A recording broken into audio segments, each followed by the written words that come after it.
अस्सलाम वालेकुम students. Camo के अंदर आज मैं आपके साथ नेक्स्ट इंपॉर्टेंट टॉपिक डिस्कस करूंगी। यहाँ से एमसीक्यू आते हैं स्पेशली। अच्छा जी, अभी तक हमने क्या पढ़ा था? हमने सेल वॉल इनहिबिटर्स पढ़े थे, ठीक है। उन सेल वॉल इनहिबिटर्स में आपको पता है हमारे पास पेनिसिलिन बहुत इंपॉर्टेंट थी, उसके अलावा बीटा लैक्टम ड्रग्स थी, पेनिसिलिन थी, सेफेलोस्पोरिन थी, उसके अलावा वेंकोमाइसिन, टेप्टोमाइसिन या मोनोलैक्टम्स वगैरह थी। इसी तरह सेकेंड नंबर पर हमने क्या पढ़ा? प्रोटीन सिंथेसिस इनहिबिटर पढ़े। और प्रोटीन सिंथेसिस इनहिबिटर्स को भी हमने पहले तो डिवाइड कर दिया कि इधर ये हमारे पास वाइड स्पेक्ट्रम है, मॉडरेट स्पेक्ट्रम है या फिर नैरो स्पेक्ट्रम है। देन हमारे पास एक और प्रोटीन सिंथेसिस इनहिबिटर्स भी मैंने आपको पढ़ाए जो कि कौन है? माइनोग्लाइकोसाइड्स हैं। मॉडरेट में और वाइड में अगर याद हो तो हमने क्या पढ़ा? टेट्रासाइक्लिन पढ़े, क्लोरो एम्फीफिनाकॉल पढ़ा।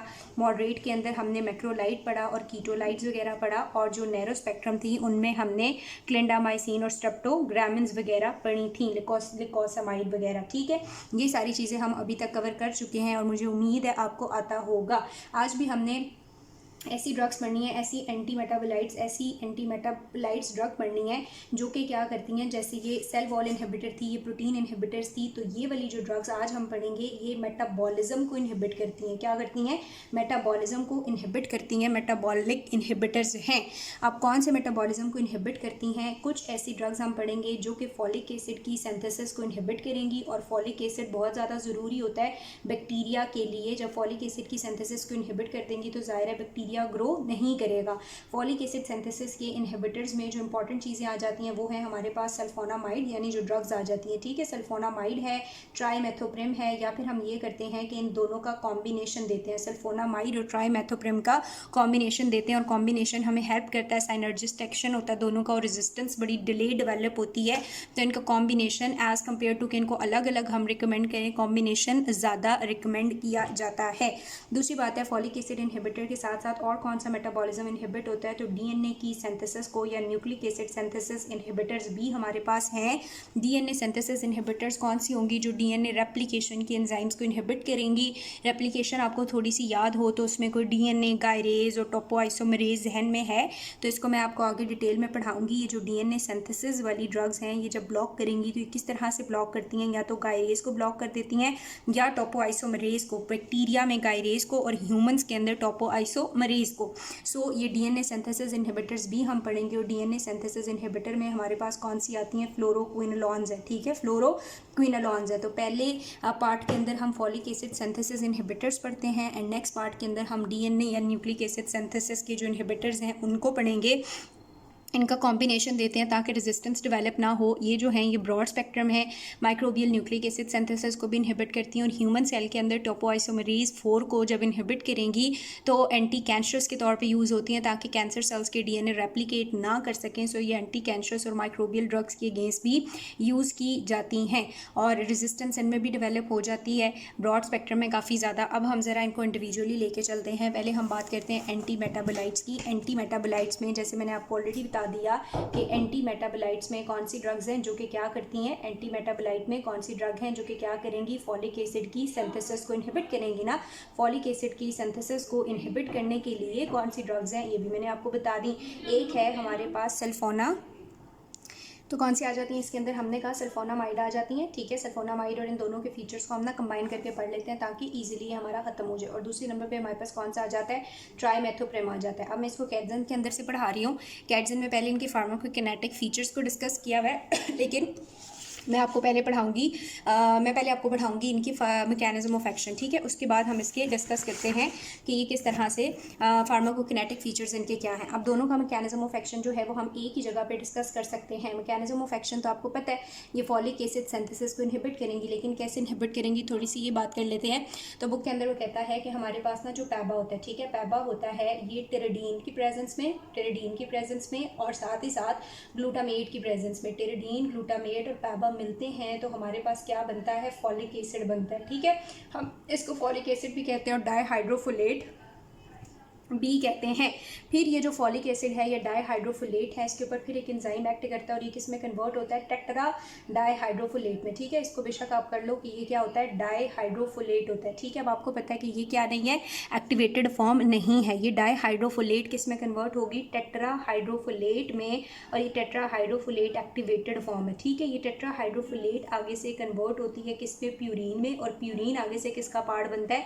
डीएनए का। सो यूँ डीएनए सिंथेसिस हमारे पास होती करती है। अब होगा क्या, ये ड्रग्स क्या करती हैं, ड्रग्स को काम करने के लिए हमें पहले इनका एंजाइम्स लिखने हैं। सो आपने याद रखना है कि सबसे पहले जो ग्लूटामेट, पैबा और ट्रिडीन मिलता है किस तरह से होता है कि यहाँ पे एक्ट करता है डाईहाइड्रोफोलेट या डाईहाइड्रोटीरियोट भी लिखा हुआ है, पता नहीं टीरियोट भी बुक में लिखा हुआ है, वो भी हम कह सकते हैं डाईहाइड्रोटीरियोट या डाईहाइड्रोफोलेट सिंथेटेज। ठीक है, सिंथेटेज जो है वो एक्ट करता है और हमारे पास क्या बन जाता है, डाईहाइड्रोफोलेट, या फिर हम इसको कहते हैं फॉलिक एसिड। अब इस डाईहाइड्रोफोलेट या फॉलिक एसिड के ऊपर एक्ट करेगा अगेन डाईहाइड्रोटीरियोड या डाईहाइड्रोफोलेट रिडक्टेज। ठीक है, सो पहले कौन एक्ट करता है, सिंथेटेज, और फिर कौन एक्ट करता है, रिडक्टेज, और क्या बन जाता है, टेट्राहाइड्रोफोलेट। ये बात तो बच्चों समझ आ रही है कि पैबा के ऊपर डाईहाइड्रोफोलेट सिंथेटेज ने एक्ट किया और वो बन गया डाईहाइड्रोफोलेट।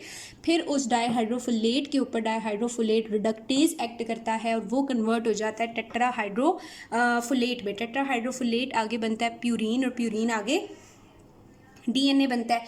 अब होगा ये कि जो सल्फोनामाइड्स हैं वो सल्फोनामाइड इनहिबिट कर देती हैं, एस से याद रखो, सल्फोनामाइड इनहिबिट करती हैं सिंथेटेज को, और ट्राईमेथोप्रिम जो हैं वो इनहिबिट करती हैं रिडक्टेज को। ट्राईमेथोप्रिम इनहिबिट करती हैं किसको, रिडक्टेज को।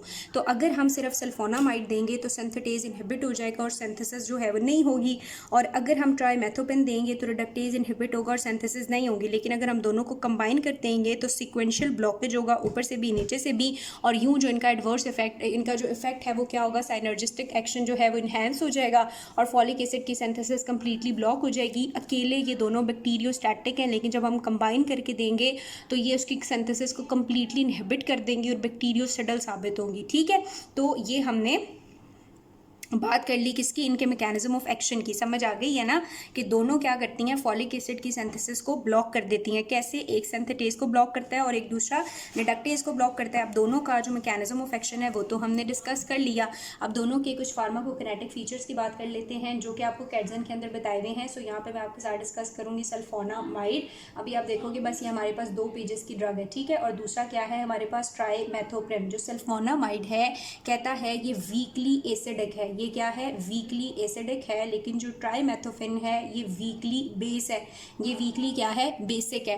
दूसरी बात ये है कि कहता है कि जो सल्फोनामाइड है ये बहुत ज़्यादा रिजेम्बलेंस रखते हैं किसके साथ, पैबा के साथ, जबकि जो ट्राईमेथोपिम है वो बहुत ज़्यादा रिजेम्बलेंस रखते हैं फॉलिक एसिड के साथ। इसीलिए फॉलिक एसिड के बाद, फॉलिक एसिड जो डाईहाइड्रोफोलेट रिडक्टेज है उसको बनने के बाद ट्राईमेथोप्रिम इसको इनहिबिट कर देता है इसके साथ कंपीट करके, जबकि सल्फोनामाइड पैबा के साथ रिजेम्बलेंस रखते हुए इसके साथ कंपीट करता है, एज अ सबस्ट्रेट एक्ट करता है और पैबा की जगह खुद लग जाता है और उसको फंक्शनली ऑल्टर कर देता है। ठीक है, नेक्स्ट बात ये है कि एक बात ये आप लोगों ने याद रखनी है कि ये जो है इसकी मॉडरेट टिश्यू पेनिट्रेशन है, हेपेटिक मेटाबॉलिज्म है, सेम एज इसकी भी है, और ये यूरिन के अंदर अनचेंज और सम टाइम एसिटाइलेटेड मेटाबोलाइट की फॉर्म में यूरिन के अंदर एक्सक्रीट होता है। सेम एज ये है कि ये अनचेंज यूरिन के अंदर एक्सक्रीट हो जाएगा। इंपॉर्टेंट बात एक अब याद रखनी है, कहता है कि जब हम सल्फोनामाइड अकेला देते हैं ना, ठीक है, सल्फोनामाइड हमने अकेली दे दी तो होगा ये कि अगर यूरिन क्या है, एसिडिक है, अब ये वीकली एसिडिक है और यूरिन अगर क्या होगा, एसिडिक यूरिन होगा, तो एसिडिक यूरिन के अंदर इसकी सॉल्युबिलिटी कम हो जाती है और सॉल्युबिलिटी कम होने की वजह से ये यूरिन के अंदर प्रेसिपिटेट करेगा, यूरिन के अंदर क्या करेगा, प्रेसिपिटेट कर जाएगा, और इस प्रेसिपिटेशन को इनहिबिट करने के लिए या प्रेसिपिटेशन के रिस्क को कम करने के लिए हम सल्फोनामाइड के कम्बिनेशन देते हैं, 3 सल्फोनामाइड का, जिसको हम ट्रिपल सल्फा बोलते हैं। ठीक है, तो कोई पूछे कि ट्रिपल सल्फा क्या है, तो ये 3 सल्फोनामाइड का कॉम्बिनेशन है जो हम देते हैं प्रेसिपिटेशन के रिस्क को कम करने के लिए। प्रेसिपिटेशन क्यों हुई, एसिडिक यूरिन के अंदर इसकी सॉल्युबिलिटी कम हो जाती है और ये प्रेसिपिटेट करता है। इसी तरह की बात उन्होंने ट्राईमेथोपिम के लिए की हुई है कि ट्राईमेथोपिम भी क्या करता है, क्योंकि ये खुद वीकली बेसिक है, ये खुद वीकली बेसिक है, तो ये एसिडिक इन्वायरमेंट में इंट्रैप हो जाता है। ठीक है, एसिडिक इन्वायरमेंट में ट्रैप हो जाता है, और जब वहाँ पे ट्रैप होता है तो इसकी कंसनट्रेशन रेज होती है। स्पेशली कहाँ पे, अगर हम बात करें प्रोस्टैटिक ग्लैंड की और वजाइना की, तो उनका मीडियम क्या होता है, एसिडिक इन्वायरमेंट है, एसिडिक मीडियम है, तो वहाँ पर ये क्या हो जाता है, ट्रैप हो जाता है। इसीलिए हम इसको यूज़ करते हैं यूटीआई इन्फेक्शंस में, यूटीआई इन्फेक्शंस में हम इसको यूज़ करेंगे, क्योंकि उन जगहों पे ये ट्रैप होगा और उसका मैकेनिज्म ऑफ एक्शन वहाँ पे इन्हेंस होगा। तो ये बात होगी इन दोनों के थोड़े से फार्माकोकिनेटिक फीचर्स की कि वीकली एसिडिक है, वीकली बेसिक है, पैबा से मिलता है, फॉलिक एसिड से मिलता है, सिंथेटेज को ब्लॉक करता है, रिडक्टेज को ब्लॉक करता है, यूरिन में अनचेंज एक्सक्रीट होता है या एसिटाइलेटेड मेटाबोलाइट की फॉर्म में ये अनचेंज एक्सक्रीट होता है। ये एसिडिक यूरिन के अंदर सॉल्युबिलिटी कम होने की वजह से प्रेसिपिटेट होता है, जबकि ये एसिडिक एनवायरनमेंट में due to its basicity entrap होता है। और ये इसकी सिग्निफिकेंस है, हम इसको यूज़ करते हैं, इसको हम यूज़ कर सकते हैं यूटीआईज़ में। ठीक है जी। अच्छा, इनके फार्माकोकिनेटिक फीचर्स के बाद बात करने के बाद हम देखते हैं कि अगर इनमें रेजिस्टेंस डेवलप होगी तो वो किस तरह से होगी। तो कहता है 3 तरह से इसके अंदर रेजिस्टेंस डेवलप हो सकती है। एक तो ये कि हमारे पास ड्रग जो है वो अंदर जाए ना, सेल के अंदर जाए ना, इसकी इंट्रासेलुलर एक्यूमुलेशंस ही ना हो। अब एक्यूमुलेशंस क्यों नहीं हो रही? शायद परमिएबिलिटी नहीं है या ई फ्लक्स पंप है जो उसको उठा के बाहर फेंक देते हैं। दूसरी बात ये है कि पैबा बहुत ज़्यादा बनता है, तो बेशक ये कुछ सिंथेटेज और रिडक्टेज को ब्लॉक भी कर दे, पैबा इतना ज़्यादा बनेगा जब, तो फिर उसकी सिंथेसिस कहीं ना कहीं फॉलिक एसिड की सिंथेसिस होती रहेगी, रेजिस्टेंस डेवलप हो जाएगी। और तीसरी रेजिस्टेंस हो सकती है अगर हमारे पास जो एंजाइम्स हैं उनकी सिवियरिटी डिक्रीज हो जाए, वो सेंसिबल ही ना रहें, ड्रग को रिस्पॉन्ड ही ना करें। ठीक है, तो रेजिस्टेंस 3 तरह से डेवलप हो सकती है। पहली बात तो ये कि सेल्स के अंदर ये एक्यूमुलेट ही नहीं हुई हुई ड्रग का, इन जितनी भी हम कैमो में ड्रग पढ़ रहे हैं इनका सेल के अंदर एक्यूमुलेट होना ज़रूरी है। दूसरी बात हमने कहा कि क्या हो, अगर पैबा की प्रोडक्शन बहुत ज़्यादा होगी तो ज़ाहिर है वो कितना सा इनहिबिट करेगी ड्रग, अल्टीमेटली फॉलिक एसिड की सिंथेसिस कुछ ना कुछ पैबा से साइड वाइज हो जाएगी।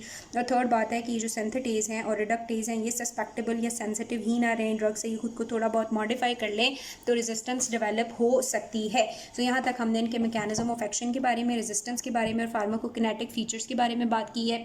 नेक्स्ट बात वो ये करता है कि अगर हम इसके यूजेस क्या होंगे। ठीक है, यूजेस इनके इंडिविजुअली क्या है। अगर हम बात करें सल्फोनामाइड की, तो सल्फोनामाइड को यूज़ किया जा सकता है, और यहाँ ट्राइमेथोफेम की बात करेंगे, सल्फोनामाइड को यूज़ किया जाता है ग्राम पॉजिटिव और ग्राम नेगेटिव स्पीशीज़ के इन्फेक्शन के अगेंस्ट। ठीक है, ये ग्राम पॉजिटिव और ग्राम नेगेटिव स्पीशीज़ के इन्फेक्शन में सल्फोनामाइड यूज़ हो सकती हैं। देन इसको हम यूज़ करते हैं यूटीआई इन्फेक्शन के अंदर भी। यूटीआई इन्फेक्शन के अलावा बर्न्स के केस में या अल्सराइटिव कोलाइटिस के केस में, रियूमेटॉइड आर्थराइटिस के केस में या टॉक्सोप्लाज्मोसिस में हम इसको यूज़ करते हैं। वीडियो के एंड पे मैं आपको इसकी कुछ स्पेसिफिक क्लासेस बताऊंगी और बताऊंगी कि कौन सी क्लास को कहाँ पे हमने ज़्यादा यूज़ करना है। ठीक है, सो हम इसको यूटीआई में यूज़ कर सकते हैं। उसके अलावा हम इसको बर्न्स के केस में यूज़ करते हैं, कोलाइटिस के केस में, यानी कि अगर हमारे पास अल्सर्स हुए हुए हैं, अल्सरेटिव कोलाइटिस है, तो वहाँ पे रियूमेटॉइड आर्थराइटिस में, टॉक्सोप्लाज्मोसिस में। ठीक है, टॉक्सोप्लाज्मोसिस में हम इसको यूज़ कर सकते हैं। दूसरी बात आ जाती है हमारे पास की जो ट्राइमेथोपेम है, ट्राइमेथोपेम को हम कहाँ यूज़ कर सकते हैं। तो ट्राइमेथोपेम को बहुत स्वीयर या ग्राम नेगेटिव सेप्सिस वगैरह के लिए यूज़ किया जाता है।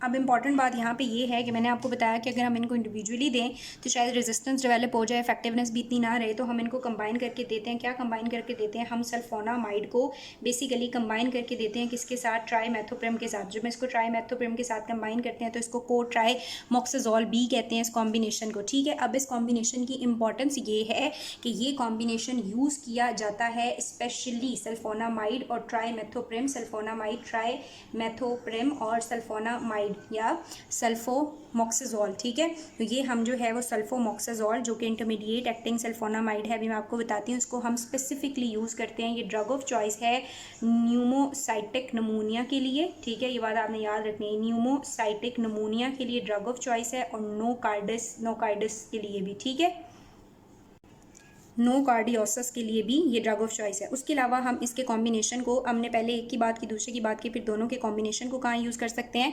तो इसको हम यूज़ कर सकते हैं यूआई इन्फेक्शन में, रेस्पिरेटरी इन्फेक्शन में। ठीक है, ईयर के इन्फेक्शन में जो कि किसकी वजह से हुए हों? एच इन्फ्लुएंजा की वजह से हुए हों या मोरेक्सेला की वजह से हों, तो उसमें भी हम इस कॉम्बिनेशन को यूज़ करते हैं। लेकिन ये combination specially drug of choice है किसके लिए? न्यूमोसिस्टिक नमूनिया के लिए भी और नोकार्डियोसिस के लिए भी।